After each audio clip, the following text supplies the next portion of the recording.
Je suis Bénédicte Torres et j'enseigne la langue et la littérature espagnole depuis 43 ans. Comme mon nom le suggère, mes origines me lient au monde hispanique, puisque papa était de Barcelone. Et dès mon enfance, j'ai entendu parler français, castillan et catalan. Après 2 années de classe préparatoire, post-bac, j'ai continué mes études à l'université de Lille, où j'ai enseigné pendant 31 ans, après avoir été professeur en collège une année et en lycée pendant 10 ans. Don Quichotte a pris une place importante dans mon existence lorsque Monique Joly, la professeure que j'avais choisie comme directrice de thèse, m'a proposé de travailler sur l'œuvre majeure de Cervantes en me laissant dans un premier temps envisager une thématique. Et celle qui s'est imposée à moi fut la mise en scène du corps, car elle faisait sens par rapport à mon chemin personnel, marqué par une passion pour l'expression corporelle et également par un corps fragilisé. J'ignorais si ce thème avait été approfondi, avait étudié de façon approfondie dans les innombrables travaux de recherche sur cette œuvre. Et comme ce n'était pas le cas, Monique me donna le feu vert. Mes premiers pas furent très chancelants, car toutes les années passées à enseigner dans le secondaire avaient été centrées sur les préoccupations pédagogiques et m'avaient éloignée d'un travail universitaire. Mais je crois que la force d'avancer me fut donnée grâce à cette passion dans le double sens du terme.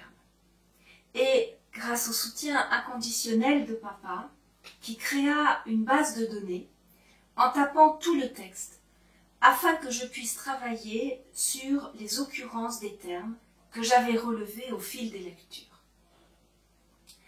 La disparition tragique de Monique en 1994 fut une étape humainement douloureuse et intellectuellement déroutante. Et je serai toute ma vie reconnaissante à M. Augustin Redondo d'avoir pris le relais. Cela a supposé une réorientation de mon travail en raison d'une plus grande prise en compte du contexte qui, pour M. Redondo, est essentiel, comme il l'a expliqué lors de son entretien. Monique Joly m'invita à une étude très minutieuse du texte, à des lectures sur le langage non verbal, en dehors de la découverte des travaux d'Augustin Redondo, de Michel Moner, de Jean Canavaggio, les plus éminents spécialistes français de Cervantes. Je découvris, grâce à l'examen rigoureux du texte, que si Cervantes avait doté ses personnages d'une expressivité verbale particulièrement riche, il avait pris soin d'offrir de très nombreuses indications sur le comportement non verbal. Le corps devenait ainsi un langage par lequel les êtres de papier se disaient et entraient en relation. Inscrite dans un espace de sociabilité régi par des normes culturelles, l'activité kinésique accompagnait la plupart du temps l'expression verbale et participait à la définition des personnages. Je constatais que l'œuvre était traversée par une dynamique gestuelle et influencée par les conteurs et les jongleurs, comme l'a si bien mis en évidence Michel Moner. Cervantes conviait le lecteur à un spectacle où le héros, un hidalgo quinquagénaire, décidait de devenir chevalier errant dans une attitude mimétique, c'est-à-dire dans un désir d'imiter les héros des romans de chevalerie, dont la lecture était une passion qui illuminait son quotidien monotone. Comme le temps de la chevalerie était révolu, son comportement était constamment en porte-à-faux par rapport à l'univers qui l'entourait. En effet, il le voyait à travers les yeux du désir, nourri par son imagination. Il le lisait d'une certaine façon, dans la mesure où il l'observait à travers le filtre de ses lectures. Et c'est ainsi que le corps devenait le lieu privilégié de la tension entre l'imitation de la littérature et la réalité, j'entends bien sûr la réalité au sein de la fiction. Une mise en perspective avec les romans de chevalerie, en particulier Amadís de Gaula, et avec un système référentiel à la fois culturel et historique, s'avéra nécessaire pour donner tout son sens à la gestuelle des personnages et mieux apprécier l'originalité de l'œuvre.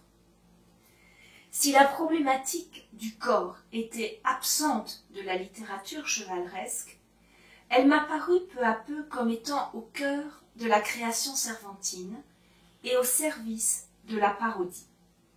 Et j'entends par parodie la transformation d'un texte sérieux en texte comique, selon la définition de Gérard Genette.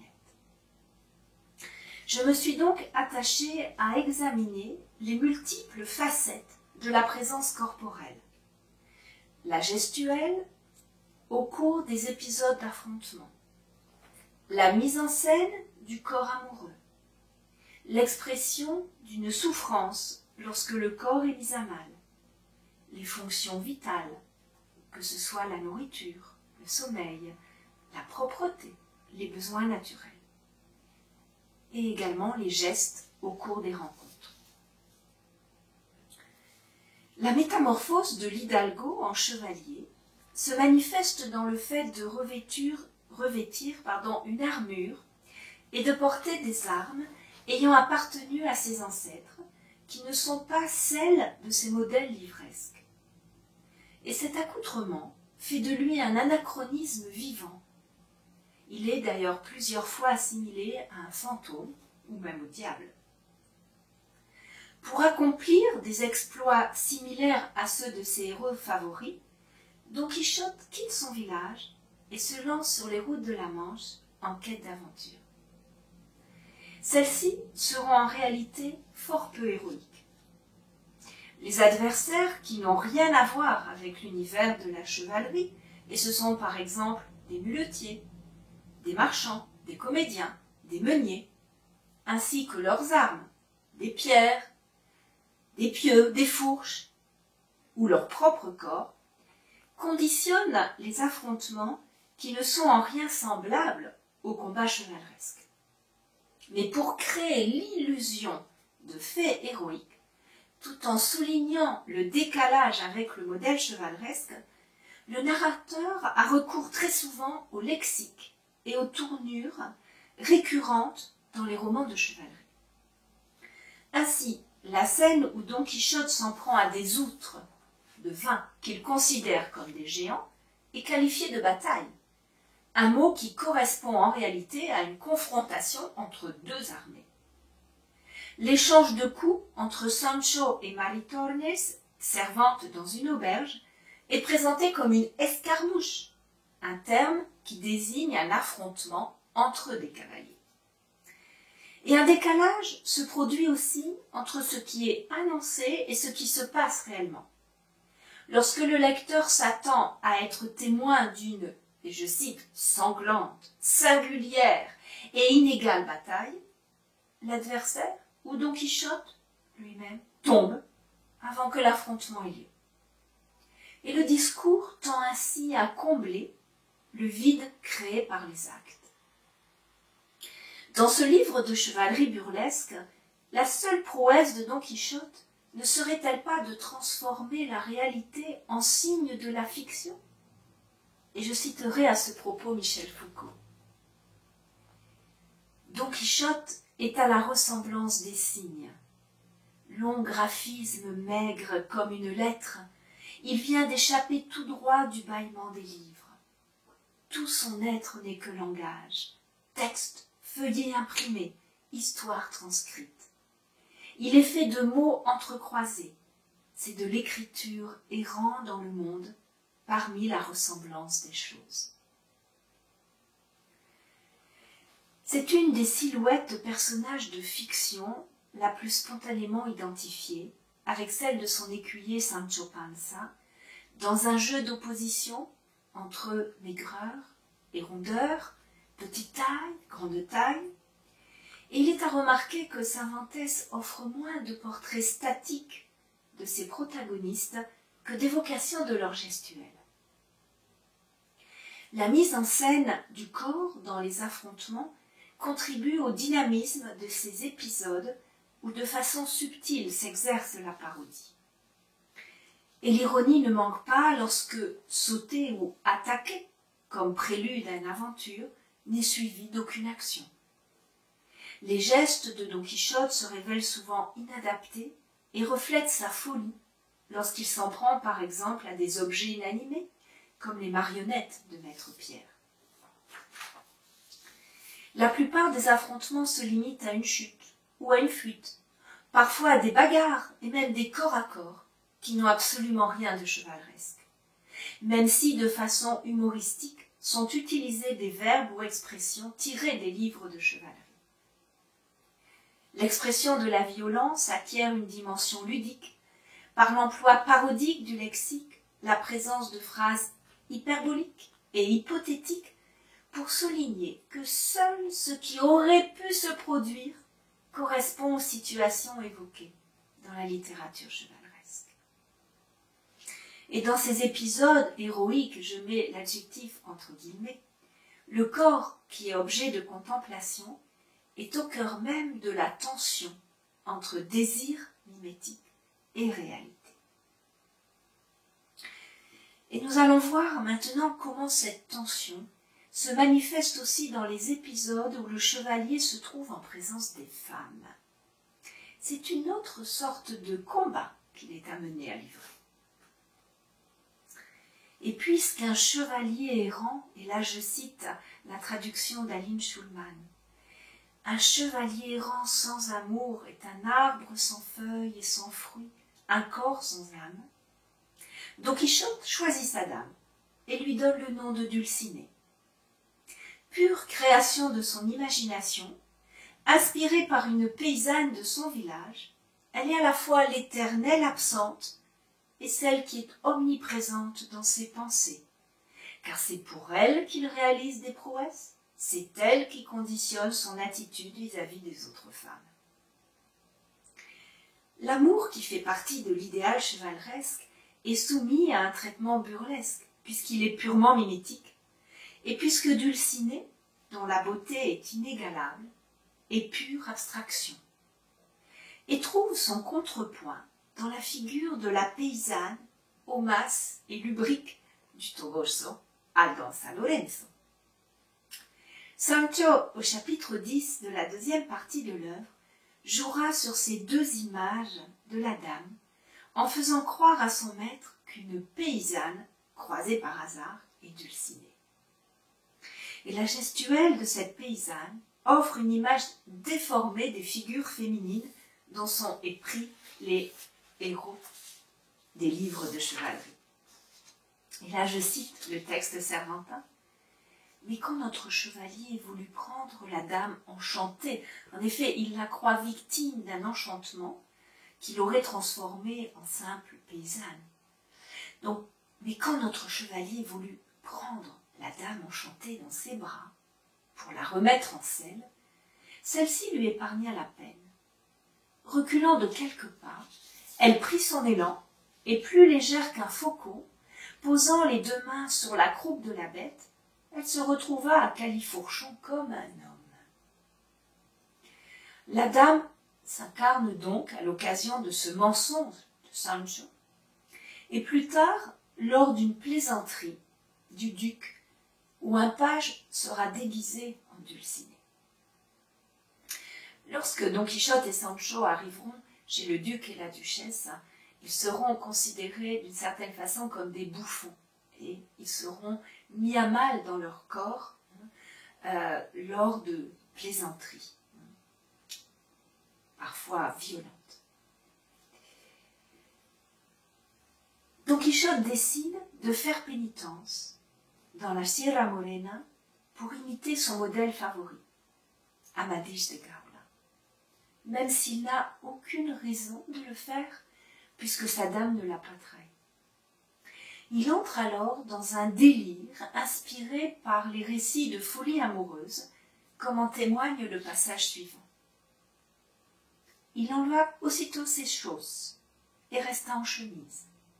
Puis, sans crier gare, il fit 2 sauts en l'air, puis 2 culbutes, la tête en bas, les pieds vers le ciel. Ce qui découvrit des choses telles que, pour ne plus les voir, Sancho tourna bride, jugeant qu'il pouvait désormais, en toute impunité, jurer que son maître était fou. Comment ne pas être surpris par ces postures qui renvoient à la représentation traditionnelle des jongleurs et qui sont totalement inattendues chez ce quinquagénaire peu habile habituellement.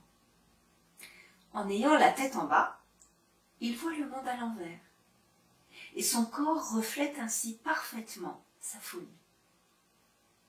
Cet épisode de la pénitence révèle la double aliénation du personnage, à la fois par rapport à l'amour et par rapport à la littérature. Les femmes occupent une place de choix dans l'œuvre et sont définies essentiellement par le comportement non verbal. Monique Joly a mis en évidence cet aspect dans plusieurs articles. Au nom de sa fidélité à Dulcinée, Don Quichotte doit livrer bataille contre celles qu'il considère comme de redoutables séductrices. Et le topique du combat amoureux cesse d'être purement métaphorique pour s'exprimer dans de véritables corps à corps où l'impuissance du chevalier est dénoncée. Citons dans le livre de 1605 l'épisode de Marie Tornes, la servante de l'auberge. Dans celui de 1615, les plaisanteries, les bourles, pour reprendre le terme de Monique, au palais ducal, où sont impliquées des femmes. Altisidora déclare sa femme à Don Quichotte à un moment et fait irruption dans sa chambre avec la duchesse, tout comme la douaigne Rodriguez. Et au cours de cette dernière visite nocturne, le chevalier, envahi par la peur, est mis à l'épreuve dans son corps, et les nombreuses indications kinésiques, comme nous le voyons debout sur le lit, ensuite blotti sous les draps, et se signant comme s'il voyait un fantôme ou le diable. Donc toutes ces indications kinésiques révèlent une tension entre son idéal, la chasteté, la fidélité à sa dame, et les fantasmes de son inconscient. Et c'est une autre tension entre ce que Don Quichotte est et ce qu'il veut être qui se manifeste à travers le corps en souffrance. C'est le 3e volet de ma réflexion. Les blessures dont souffre le chevalier à la triste figure sont différentes de celles de ces modèles livresques, qui ont les bras, les têtes coupées, des plaies extrêmement profondes provoquées par les lances et les épées. Le chevalier cervantin reçoit surtout des coups. Et curieusement, on observe un décalage entre leur violence et les répercussions. Ces répercussions sont souvent éludées, ce qui a amené un critique, Isaías Moraga Ramos, à qualifier les traumatismes de leurre littéraire. Don Quichotte est en effet capable de se remettre très vite debout, prêt à vivre d'autres aventures, en dépit de ses coups. Et les allusions au choc en dehors d'une confrontation rendent compte du ressenti des personnages, ce qui est un trait de la modernité de l'œuvre, et constituent autant de variations verbales sur le thème du corps blessé, comme pour compenser l'absence d'action. Et les références au sang en sont une bonne illustration. S'il coule à l'occasion de 4 affrontements décrits dans la première partie de l'œuvre, il est évoqué dans bien d'autres contextes, à la place de la sueur, à la place du vin, dans l'épisode des outres dont nous avons déjà parlé, Et en fait, le sang devient comme une touche de couleur qui donne l'impression d'une grande violence et qui s'efface aussitôt, comme par magie. Le corps du chevalier de son écuyer est mis à mal au fil des pages, même si la nature de la violence évolue entre la première partie de l'œuvre et la deuxième, où elle est plus morale que physique. La volonté ascétique du chevalier est souvent mise en échec, aussi par ses plaintes et son ressenti de la douleur, ce qui fait de lui une parodie de chevalier. Donc on a à la fois des moments où, contre toute attente, il va se remettre debout, prêt à partir, et d'autres moments où il est dans la plainte, alors que jamais ces héros, ces modèles livresques ne le font. Sancho, quant à lui, assume sa nature douillette et cherche avant tout à ne pas souffrir. Fidèle à sa nature carnavalesque, comme l'a mis en évidence M. Redondo, il vit pleinement son corps et reconnaît ses besoins essentiels, tels que le repos, la nourriture et même les fonctions physiologiques. Et cela donne lieu à la mise en scène du corps grotesque, qui est un corps en mouvement, comme l'a souligné Michael Bakhti. Ce sont les parties du corps propices à l'exagération qui acquièrent un relief particulier. Le ventre, panza, la bouche, les fesses, et le nez, qui se substitue au sexe masculin. La peur génère un désordre intestinal chez Sancho, explosion libératoire, tout comme le rire, au cours de l'aventure des moulins à Foulon, où il ne se passe rien d'autre. Et Michel Monner a étudié ce passage avec beaucoup d'humour. Lorsque Don Quichotte sera enfermé dans une charrette, dans le but d'être amené chez lui, c'est-à-dire d'être ramené à la raison, il ne pourra échapper au besoin naturel d'uriner. Et le lecteur mesure facilement, à travers ces exemples, la distance prise par Cervantes par rapport au roman de chevalerie. Les relations entre écuyer et chevalier se fondent autant sur la communication gestuelle que verbale. Elles ne sont pas statiques, elles fluctuent au gré des circonstances. Et les marques de bienveillance alternent avec des manifestations parfois expressive de la colère, pour ce qui est de Don Quichotte à l'égard de Sancho. Don Quichotte peut donner des coups à Sancho. Le narrateur évoque avec autant de précision le comportement non verbal des autres personnages et il privilégie en particulier l'expression du sentiment amoureux et le ton des rencontres.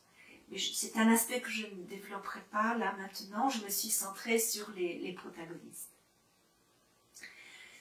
La mise en scène du corps et des gestes contribue à la dimension théâtrale de l'œuvre, que confirme par ailleurs le recours fréquent au déguisement.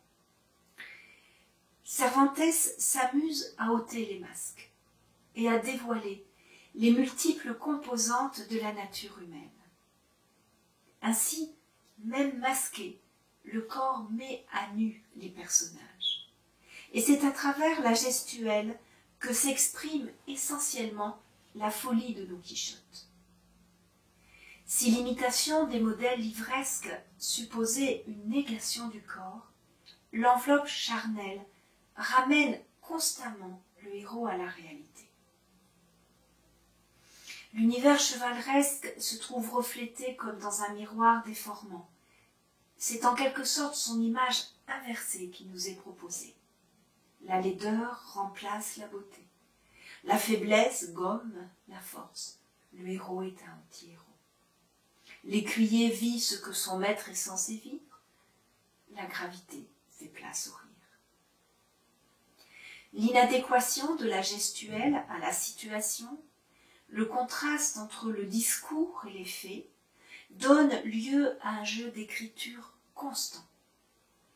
L'image du corps et des gestes ne s'élabore pas seulement à partir des romans de chevalerie, elle se nourrit de références à d'autres genres littéraires, aux manuels de savoir-vivre et aux théories médicales de l'époque.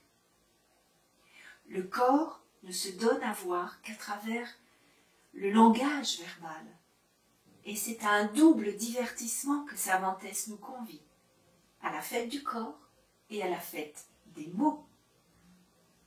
Et en accordant une place privilégiée au corps, il donne une réponse personnelle à la problématique de l'être et du paraître qui préoccupait tant ses contemporains. Excellent metteur en scène, il se révèle aussi remarquable chorégraphe. Il a su déchiffrer les hiéroglyphes corporels, mouvants et éphémères, et il a restitué le verbe à la chair. L'écriture du corps devient ainsi le corps même de l'écriture.